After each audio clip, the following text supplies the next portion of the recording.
Hey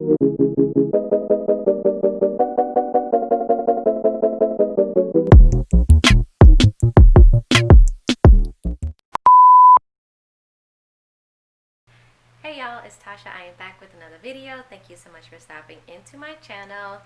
As usual, I would love it so much if you would hit that subscribe button below before you got out of here. And we just gonna jump right into this episode of Married at First Sight this week. I'm, just hanging out on the couch. I want this to, be real relaxed. We just girlfriends chatting, right?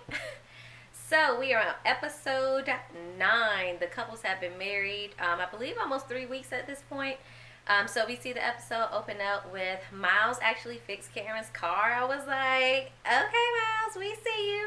And then they show that he brought in one of his friends that's a chef to actually not only prepare a meal for them, but actually give him a little bit of tips when it comes to cooking so that he can alleviate Karen so that he can provide some of the meals at some point. So he is definitely showing initiative and trying to do the things that he knows that she wants assistance with or that she likes, and he's trying to put forth that effort to actually help her in those areas that she has said, maybe she doesn't have time for or she would like some assistance with. So kudos to Miles. But of course, Karen being Karen, she can't even enjoy the moment of the meal being cooked. It's like, thank you so much for doing this for me, and then immediately, I just don't know, how often this is going to happen, if this is just a one-time thing.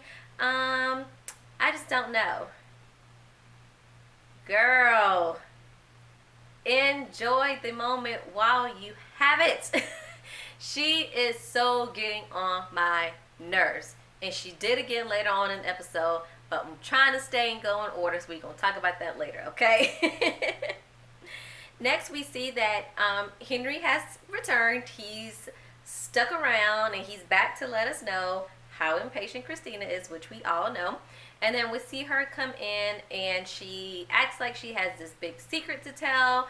And of course, they go on commercial, and then they come back, and she shares that she has not been taking her ADHD medication for like the past month and a half or so. I'm like, girl,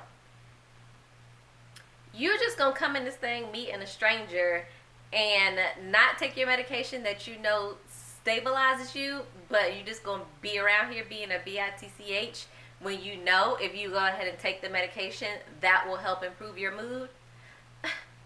Karen, okay. And then she gives her little, sob story about that's why she's kind of been irritable, impatient, and depressed because she hasn't taken it, and basically kind of putting the blame on her mom that she's not taking it because it's kind of, it's looked down, and her mom kind of gives her a lot of grief about taking it and says she should not be taking it.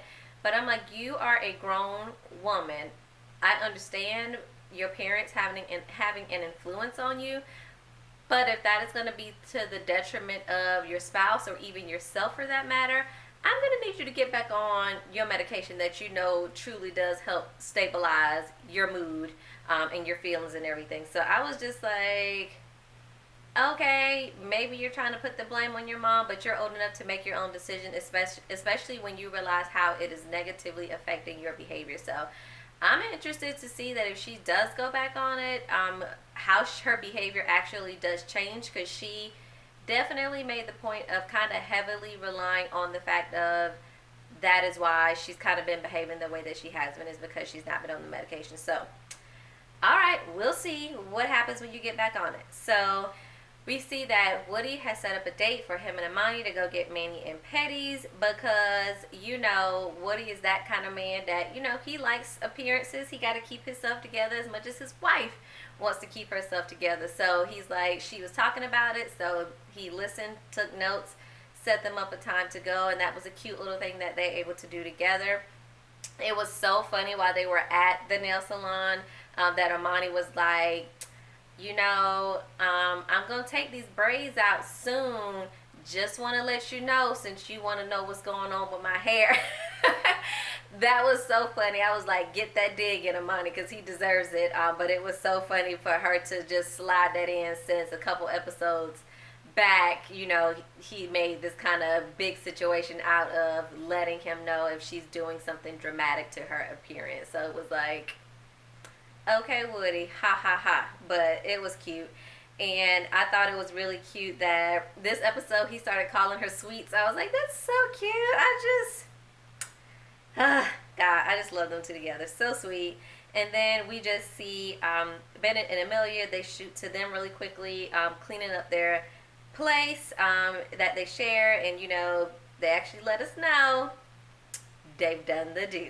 I was like, not surprised at all. You guys like each other so much. I am not surprised that you have gone ahead and consummated the marriage. So get it in, Bennett. Do your thing.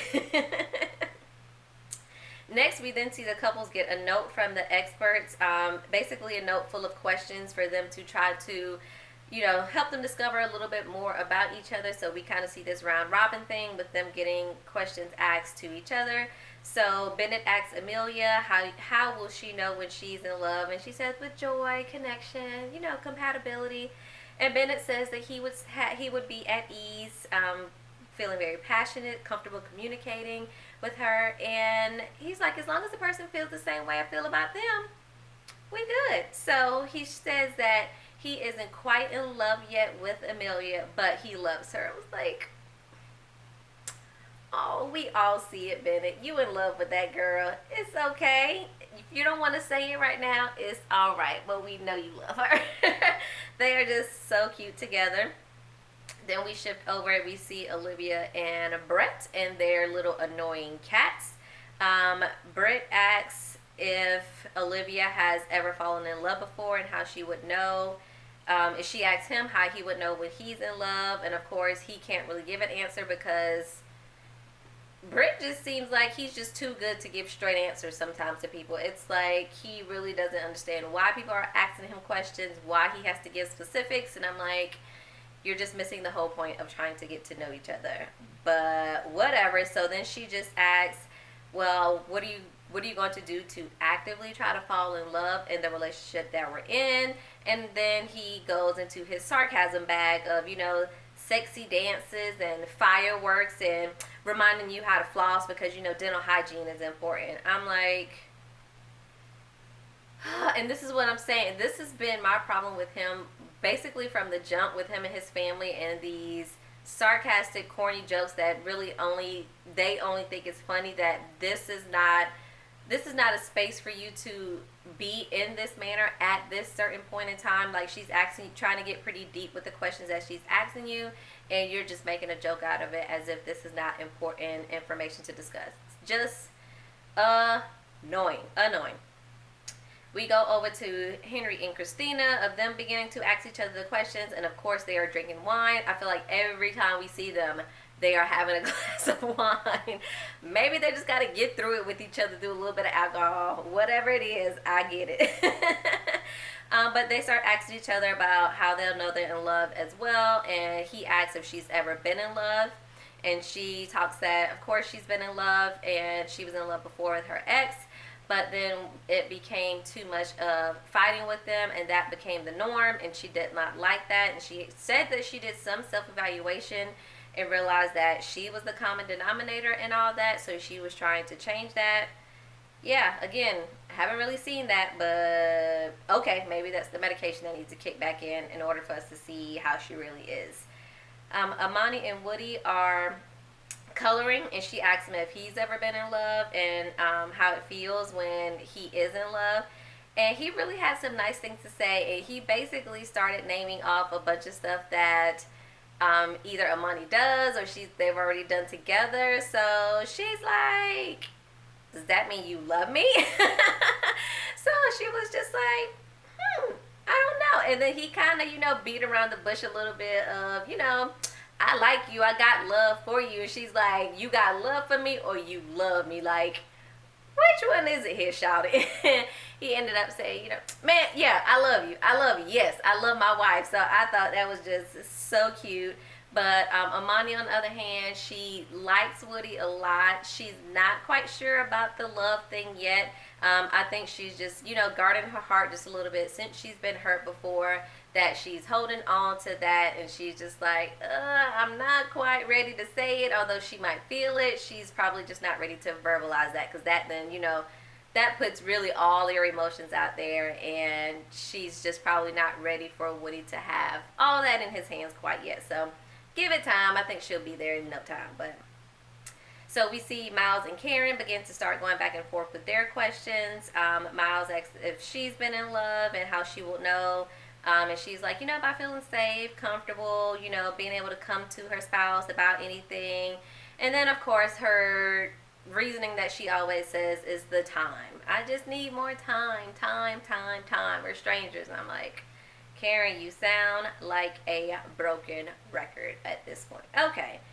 And then Miles is able to share some of his childhood, which really gives us some insight into why he acts the way he does act with Karen. So talking about how his parents separated at a young age, and him kind of being the peacekeeper between both households, although his parents didn't ask him to take on that role. He kind of just felt like he needed to.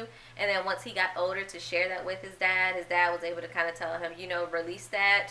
Don't keep carrying that, because that's, a heavy burden to carry. But that makes sense as to why he tries to be such a pleaser, not only to Karen, but I'm sure in his past relationships as well, that he just tries to, be that giver, be that pleaser, just because that's what he was used to in the role that he played growing up. So it gave us a little bit of backstory as to, why he's like that. And I could see exactly where that came from when it comes to this relationship now. So we'll see how it continues to go with them, but I love the conversation that Miles gives, and I love how he opens up so much to her, even though she's like barely creaking that door open to have those conversations and to really like him. We see that Amelia and Bennett, they have one of Amelia's friends spend the night over at their place, because she helped Amelia make a little surprise cake for Bennett that's a replica of his face, because she just has a day full of surprises waiting for him, which I thought was super cute for him to come in, because usually, it's the other way around, of a male kind of, planning a day for the woman, but for her to plan this cute little day for them was so cute. So she had a little bag of clothes waiting for him to get changed, that they were going to do some type of tree situation. I couldn't catch the name, and I was like, I don't know what that is. And then once they showed them, I was like, oh, okay, so it's like tightroping between trees. Didn't know that was a thing, but it was so cute. Bennett was not good at it at all, but he did not let it get the best of him, and he fought through it to enjoy an activity that Amelia really does enjoy. She even, had a little picnic surprise for him. She bought a little piñata. It was just so cute, because they have such a playful side that, would probably be looked at as immature or childish. But I think for them it is so cute, and I also think it is nice to have that balance of, we can be serious when needed, but if the situation does not warrant us to be so serious right now, let's let our hair down and have a good time. So their little date was just so cute between the two of them. And then we see Henry and Christina actually go on like a little mini date, with them going to get salsa lessons. Y'all, Henry is as stiff as a board. I was like, he gonna break himself in half, because he act like he can't move his legs. Like, just loosen up a little bit. But I was super proud of him, because we know this is outside of his arena. So to actually see him put forth the effort, because this is something that she enjoys, I thought that was really nice, despite, all that they've gone through over the past few days. It was nice to see this side of them. I still don't think they're going to make it, and I still think they're very awkward. But this is the first time I've seen some type of slight potential between the two of them, that it was like, okay, I could see this if we worked on this a little bit more. But still, I think they're just too different, that I still don't think this is a good match. But I enjoyed seeing a scene where neither one of them were really getting on my nerves. We then see Amani and Olivia. They meet up to go on like this little alligator walk trail thing, which I was a little nervous about. I'm like, that's a little bit close to the gators. Are the gators able to climb up onto this little boardwalk and interact with people? Because it just wasn't high enough for me to separate me from the gators. But we see them, they talk with each other, and they're talking about their husbands to see how, each other is feeling. And then Olivia actually asks Amani, when the guys get together, if Woody's like, coming back home and, saying anything. And Amani's able to share that Woody thinks that Brent really gives political answers. And once they started a little playback of his answers, I was like, that is the perfect analogy, because he does. He gives answers like a politician. Like, he either gives very vague answers, or he acts like his answers are very, matter of fact, and it is the gospel, and don't challenge him on it. So I was like, I love her for being honest of what people think about him, because I feel like Olivia thinks the same way. She hasn't probably outright said it, but or if she does feel that way, getting confirmation from others that, okay, well, it ain't just me. I ain't tripping, because other people see his behavior and how he's acting. But I still think they're just so opposite on really the important things of, if travel is so important to her kids, savings, things like that. Those are kind of big deal breakers that I think they really have to come to terms with. And they are both going to have to compromise, but I feel like Brent is going to have to do majority of the compromise, because he is just so set on his ways and how he feels and what he thinks is right, that it's going to be a lot more effort on his part. And if he's not willing to put that effort in, honey, y'all might as well hang it up, because he is just not, he doesn't seem to be that open to compromise. And if it's anything that goes against what he thinks, he is just not positive toward it at all. Sometimes he eventually comes around, but at jump, he is just like negative Nancy, honey. Let me see what else happens. Oh, we do see them actually, Olivia and Brett go on a swamp tour together. And again, he was very negative at the beginning. And it was like, dude, we know you guys are from New Orleans, and this is probably more of a touristy thing, but just enjoy the moment of y'all two being together. Because I feel like she was excited. She was, trying to take pictures, pointing out the gators and things. And he was just kind of like, I'm over it. I'm ready to go. And then once the guy who was running the boat for the swamp tour started bringing out like a baby gator, and I thought he brought out a frog and maybe something else, he kind of started coming around. But I'm like, why does it always have to be where he's down and it's like all this work to bring him up in the situation to make the situation enjoyable, rather than just enjoy it? If you end up not liking it after it's done, so be it. But don't be down here and then I got to do so much work to bring you at least here that I'm not having a good time myself. So I was like, oh, just gets on my nerves. We see Amelia and Bennett, they cook and then talk about household chores, and I thought it was so cute that they decided that they're going to do like a draft every Sunday for their household chores, so that one person doesn't feel like they're always doing the same thing. I was like, it's not a bad idea. That is cute. Amani shows her appreciation for Woody by cooking him dinner, and she was just showing, she's like, usually I'm just having to worry about myself and what I want to eat, but really just thinking about you, if this is a meal that my husband would like, and something that when he comes home he can already have dinner ready and have a plate. So I thought that was so cute, and Woody truly showed his appreciation when he walked in the door and was like, oh shoot, like, you cooked and I'm ready to eat. So that was just, these two are just so cute. And I thought it was hilarious when they were talking about him being attracted to her, and she was like, I could be in here in a burqa and you would still think I'm attractive, or something of that nature. And he was like, yeah, and give me the lettuce, cheese, and tomato in the bun. And she just looked at him like, what? And he said, you said a burger. She said, no, I said a burqa. I was like, but you was on it though, Woody. You was on it. That wasn't what she meant, but you was on it. And then lastly, at the end of the show, we see it wrapping up with Miles and Karen had made a trip to the grocery store, and they came home and was cooking dinner and then was talking. And Miles was trying to get into Karen a little bit more in regards to intimacy, and she was just kind of like, where we aren't there. So it's like she didn't want to talk about it because they are not being intimate. But I'm like, he's asking you what would make you ready, or what kind of things do you like? Like, he's trying to be intriguing as to what are you in that intimate realm, what are you like, or what do you like, so that I know. And she was just automatically kind of shutting him down about that, like, we not there, so it's no need to talk about it. And that really aggravated the hell out of me with her. And then when he wrote on there, I think they have a little calendar or something on the fridge, but he wrote on there, sex with my wife, or sex with my spouse, or something like that on the calendar. And for some reason, it pissed her off. Like, she went from 0 to 100. She was like, that is disrespectful. He crossed the boundary. Like, what?